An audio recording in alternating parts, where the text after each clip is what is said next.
Hi, Troy here from MDT Mini Diggers here in WA. Just got to run through a few things with the Viking Mini Loader.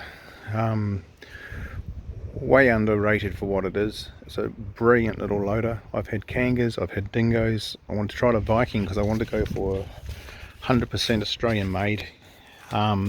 This machine does use a Japanese Kubota engine. It's got Italian hydraulics. But the whole thing is manufactured and built here in Australia. Very easy access. Cover comes off within seconds to get you straight down into the engine and all the components. Individual hydraulic banks, so if one goes you don't have to replace the whole damn lot like the Dingo does. It's got 4 wheel motors.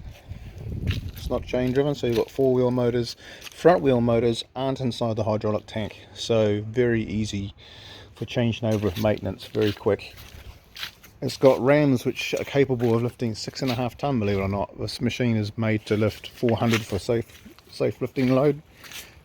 It's got the air cooler for the hydraulics. Very compact, bulletproof little unit here. It's also got a single pump for the hydraulics.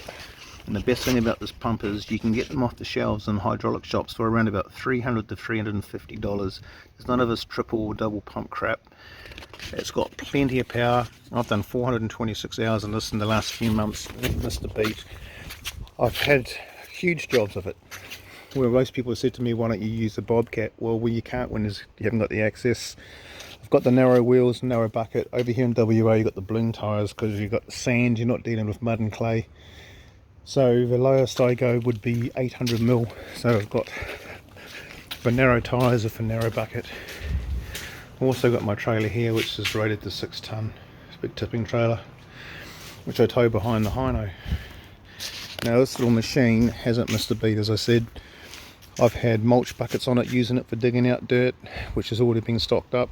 Biggest job I've had is 200 cubic meters. That's equivalent to about 26 truck and trailer loads, and that little machine didn't miss a beat. She's been absolutely brilliant. Yeah, I really wish Viking would advertise them better, because over here there's 3 of them. There's 2 petrol and mine's the only diesel from what I know of. But yeah, grossly underrated. I'd get another one in a heartbeat, to be honest with you. Just really good little units, but you don't hear much about them. People say they've got a low resale value. Well, I'll buy a second-hand Viking over a new Dingo any day. I've never had a problem with this thing. As I said, I've done 400 and something hours in the last few months. Hasn't even had an oil leak. And I've gone through hell and back with it. I've been pulling out stumps, doing all sorts of stuff that you should be using other machines for. But yeah, if you're looking at a really good little machine, which is about $14,000 to $15,000 cheaper than a Dingo contractor, have a consider to get the old Viking, because they are really good little loaders. Thanks guys.